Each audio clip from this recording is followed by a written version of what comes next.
मेरे channel stock to watch में आप सभी का स्वागत है। आज मैं आपके सामने आईटी सेक्टर की एक बहुत ही बेहतरीन कंपनी लेकर आया हूं, जिसमें आप वेल्थ क्रिएशन के लिए इन्वेस्टमेंट कर सकते हैं। कंपनी का नाम है happiest mind technology limited. IT sector की यह एक उभरती हुई कंपनी है और इस कंपनी में आपको एक अच्छी खासी गिरावट भी देखने को मिल रही है। तो लॉन्ग टर्म इन्वेस्टमेंट के लिए अभी बहुत ही अच्छा समय है इस कंपनी में इन्वेस्टमेंट करने का। कंपनी का बिजनेस भी बहुत ही शानदार है और यह एक फंडामेंटली भी काफ़ी स्ट्रॉन्ग कंपनी मुझे नज़र आती है। और यदि आप इस स्टॉक को लॉन्ग टर्म के नज़रिए से अपने पोर्टफोलियो में जगह देते हैं तो फ्यूचर में आपको बहुत ही अच्छी वेल्थ क्रिएट करके देगा यह स्टॉक, क्योंकि कंपनी का बिजनेस एक फ्यूचर ओरिएंटल बिजनेस है और इनके बिजनेस में ग्रोथ की मुझे बहुत अधिक संभावनाएं नज़र आती हैं।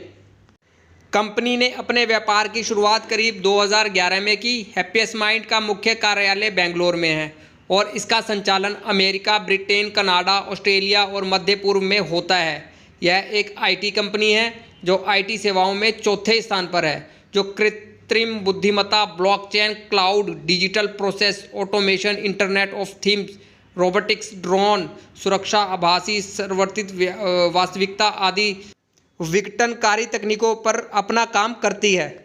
और इस कंपनी के प्रमोटर भी एक बहुत ही विश्वसनीय शख्स हैं जिनका नाम है अशोक सुट्टा।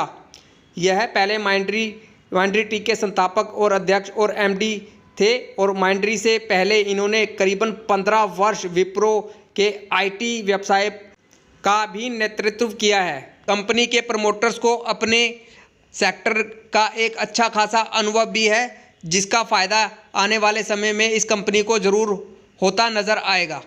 और यदि आप कंपनी के बिजनेस सेगमेंट को देखेंगे तो यह कंपनी बेसिकली 3 सेगमेंट पर अपना वर्क अभी कर रही है, जिनमें पहला सेगमेंट आता है डिजिटल बिजनेस सॉल्यूशंस और दूसरा आता है उत्पाद इंजीनियरिंग सेवाएं और तीसरा है इनका infrastructure management and security service. अपने पहले सेगमेंट में यह कंपनी ग्राहक केंद्रित गतिविधियों से संबंधित कंपनी के संचालन को डिजिटाइज करने की सेवाएं अपने कस्टमर को प्रदान करती हैं। इसमें digital content broker, asset management, प्रिक्योरिटी marketing, digital customer onboarding, digital query assistant आदि शामिल हैं। और अपने दूसरे सेगमेंट में यह कंपनियों को अपने उत्पादों को बदलने या अपने ग्राहकों के लिए ऐसा करने की सेवाएं भी प्रदान करती है। Big data, mobility, devops, embedded designer सेवाएं, उत्पादन प्रशिक्षण, माइक्रोसॉफ्ट सेवाएं इसमें शामिल हैं। और अपने तीसरे सेगमेंट में यह उद्यम के वितरित और हाइब्रिड आईटी वातावरण का प्रबंधन करने के लिए भी अपनी सेवाएं प्रदान करता है। इनमें service desk, data centre, public cloud application, network end user service और सपोर्ट लेवल आदि शामिल है। और अपने इसी बिजनेस से यह कंपनी एक अच्छा खासा रेवेन्यू जनरेट कर रही है। कंपनी का बिजनेस तो मुझे बहुत बेहतरीन लग रहा है। आप इनकी ऑफिशियल वेबसाइट पे जाके भी इनके बिजनेस को अच्छे से स्टडी कर सकते हैं। आप इनकी ऑफिशियल वेबसाइट पे जाइए और इनके बिजनेस को एक बार अच्छे से पढ़िए और अच्छे से समझिए और एक सही डिसीज़न लीजिए इस कंपनी में इन्वेस्टमेंट करने की। और यदि आप कंपनी का मार्केट कैप भी देखेंगे तो अभी मार्केट कैप के लिहाज से भी यह कंपनी अभी कोई बहुत बड़ी कंपनी नहीं है। मार्केट कैप है इस कंपनी का करीबन 13,758 करोड़ का और मौजूदा कीमत है इसकी 937 रुपये और स्टॉक भी करीबन 65 का है। और ROCE और ROE बहुत बेहतरीन है इस कंपनी का और 2 रुपये फेस वैल्यू वाला यह एक स्टॉक है। चलिए कंपनी की बैलेंस शीट भी एक बार चेक कर लेते हैं। कंपनी की बैलेंस शीट है करीबन 29 करोड़ की और कंपनी के रिज़र्व हैं करीब 709 करोड़ के और कंपनी के ऊपर कर्ज भी है करीबन 393 करोड़ रुपए का। और कंपनी ने एक अच्छा खासा निवेश भी कर रखा है करीब 324 करोड़ का और कंपनी की कुल संपत्ति है 1318 करोड़ की। कंपनी के रिज़र्व भी यदि आप देखें तो लगातार बढ़ रहे हैं और कंपनी की कुल संपत्ति भी आपको लगातार बढ़ती ही नज़र आ रही है, जो कि एक अच्छी बात है इस कंपनी के लिए। और कंपनी के ऊपर कर्ज भी आपको 393 करोड़ रुपए का दिख रहा है, जो इनकी टोटल रिज़र्व और कुल संपत्ति के आगे कुछ भी नहीं है और यह अपने कर्ज को कभी भी चुका सकती है। देखा जाए तो यह एक कर्ज मुक्त कंपनी है। कंपनी की बैलेंस शीट में कोई कमी नहीं है कंपनी की बैलेंस शीट एक बहुत ही बढ़िया बैलेंस शीट मुझे दिख रही है। और यदि आप कंपनी का शेयर होल्डिंग पैटर्न भी देखते हैं तो शेयर होल्डिंग पैटर्न भी बहुत अच्छा है इस कंपनी का।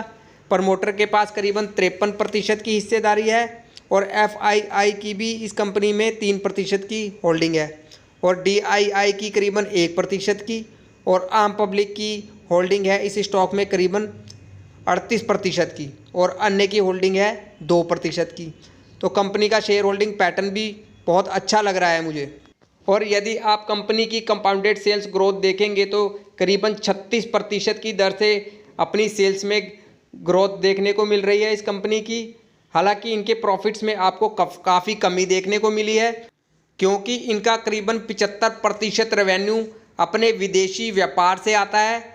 इन्फ्लेशन की वजह से आपको विदेशों में भी अच्छी खासी मंदी देखने को मिल रही है और यही एक कारण है जिसकी वजह से आपको इनके प्रॉफिट्स में भी काफ़ी कमी देखने को मिल रही है और इस वजह से ही आपको इस स्टॉक में एक अच्छा खासा प्रेशर देखने को मिल रहा है और इस स्टॉक में एक अच्छी गिरावट आपको देखने को मिल रही है।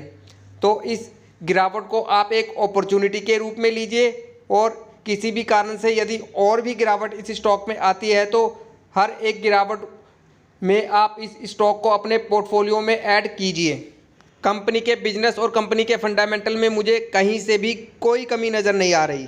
स्टॉक मार्केट से यदि आपको एक अच्छी वेल्थ क्रिएट करनी है तो आपको ऐसे ही अच्छे बिजनेस वाले और फंडामेंटली स्ट्रॉन्ग स्टॉक में अपना इन्वेस्टमेंट करना होगा, तभी फ्यूचर में जाके आप एक अच्छी खासी वेल्थ क्रिएट कर पाएंगे स्टॉक मार्केट से। स्टॉक में अपनी कोई भी पोजीशन बनाने से पहले खुद की भी स्टडी अच्छे से ज़रूर कीजिए स्टॉक पे और इस स्टॉक पे अपनी नज़रें बना के रखिए। धन्यवाद।